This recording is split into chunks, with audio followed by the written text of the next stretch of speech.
নমস্কার বন্ধুরা, কেমন আছেন সবাই? আমি রিঙ্কু শখের রান্নাঘরে আপনাকে সবার নিমন্ত্রণ। আজকে সারাদিন আমাকে এনে মেঘলা আবহাওয়া, তাই বিকেলবেলা ঘুরতে ঘুরতে বাবার বাড়িতে আসি। মা কায় অনেকদিন তো চটপটা কিছু খাওয়ায় না, তা ঠান্ডা ঠান্ডা আবহাওয়া দিয়ে কিছু চটপটা দিয়ে বানাতো খাই।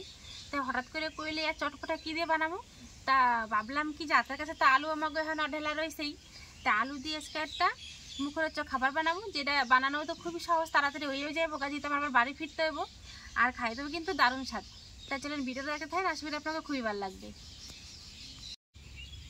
প্রথমে আলুটা ভালো করে ছুলে পরিষ্কার করে নেব।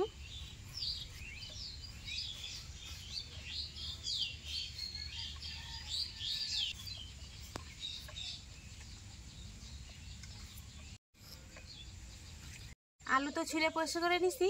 এদিকে একটা যে কুচি করা মেশিন নিছি, এই মোটা দিক থেকে আলুটা আমি কুচি করে নেব। এই মোটা পাশ দিয়ে আলুটা কুচায় সরাসরি জলের মধ্যে হালাম। আর আলুটা কিন্তু আমি এরকম একদিক থেকেই টানে টেনে কুচি করুন।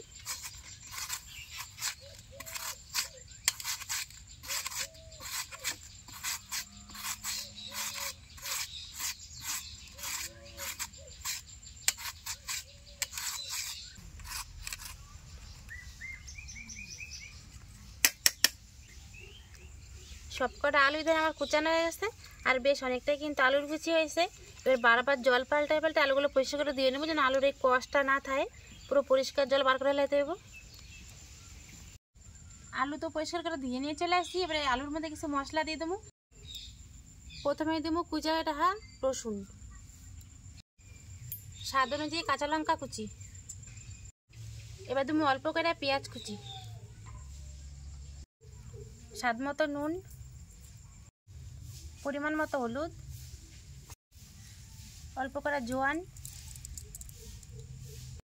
অল্প একটু কালি জিরা, আর দেবো বেসন। বেসনটা অল্প অল্প দিমু আর মাহামো।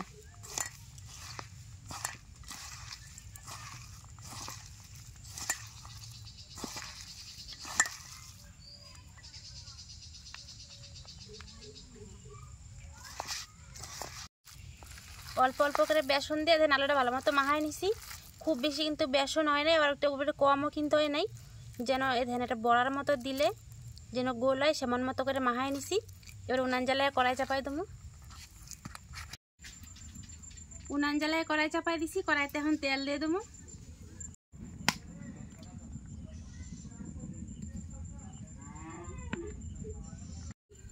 কড়াইয়ের তেল ভালো মতো গরম হয়ে গেছে, এবার মাহাই রাখা আলুর মিশ্রণটা এর মধ্যে দিয়ে দেবো।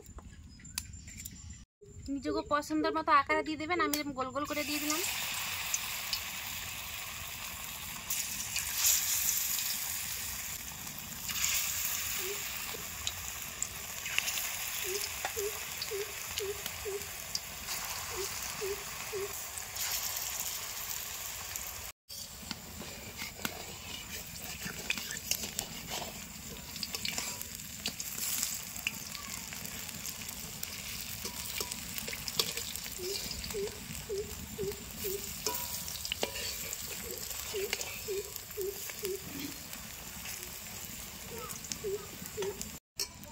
উনানের আঁচ মাঝারি রেখে একটু ধৈর্য ধরে সময় নিয়ে প্রায় 6-7 মিনিট ধরে আমি এই যে এই বড়াগুলো বা পোকড়াগুলো যাই কোন সেগুলো ভাজছি। এবার এগুলো উঠে গেলাম, কত সুন্দর লাল লাল হয়েছে দেখেন।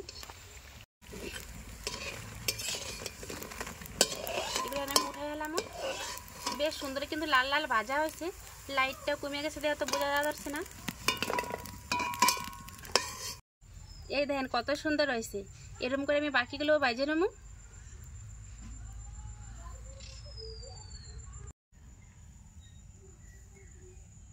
দেখলেন তো কত সহজেই খালি আলু দিয়ে কিন্তু এত সুন্দর মানে টিফিন কন, নাস্তা কন, পকোড়া কন, যাই কন বানানো হয়ে গেল। আর এটা কিন্তু দেখতে যেমন সুন্দর হয়েছে, খাইতেও কিন্তু তেমনই স্বাদ, মানে যার সুন্দর সুগন্ধ বেরাইছে। ওই যে রসুন কালিজিরা দেওয়া আছে তারই। আর মা গেছে চা বানাইতে। আজকে পকোড়াগুলো আমরা চা দিয়ে খাবো মাই বেটিতে, আর দেখুন কেমন স্বাদ এসছে। তার আগে আপনাকে দেখাবো পকোড়া কতখানি মুচমুচা হয়েছে।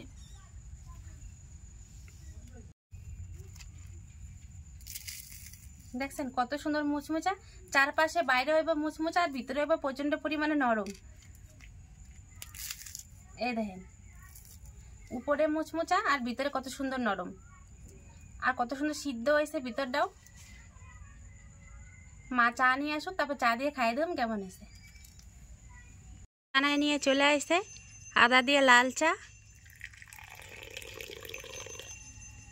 আর তার সাথে গরম গরম পকোড়া।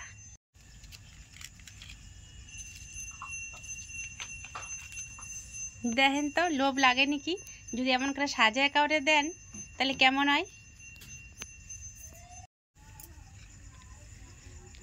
নাও মা, দেখো তো কেমন এলো।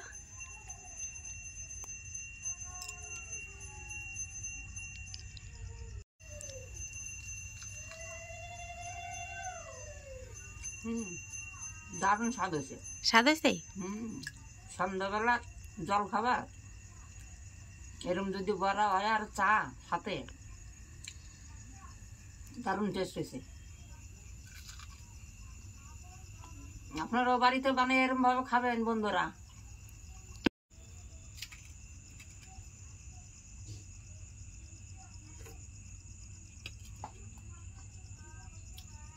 দারুণ টেস্ট।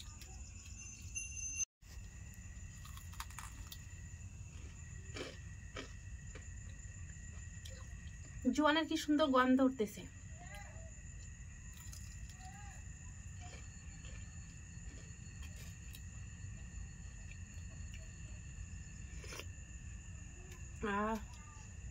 আদা চার তো স্বাদই আলাদা।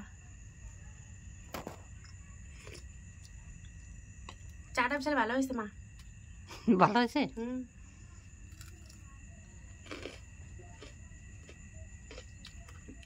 আর বড়া হোক বা পকোড়া, সেটাও কিন্তু বিশাল স্বাদ হয়েছে খাইতে, না মা? বিশাল স্বাদ হয়েছে। যদি আজকে আমাকে সহজ রেসিপি মা মায়ের যদি আপনাকে ভালো লাগে তাহলে অবশ্যই এটা লাইক, কমেন্ট, শেয়ার আর সাবস্ক্রাইব করতে কিন্তু ভুলবেন না। তাহলে দেখা হবে পরে নতুন ভিডিওতে। আজ তাহলে এখানে শেষ করলাম, নমস্কার। এখন মা মেয়ে জমাইয়া এই যে চা দিয়া পকোড়া দিয়া খামো।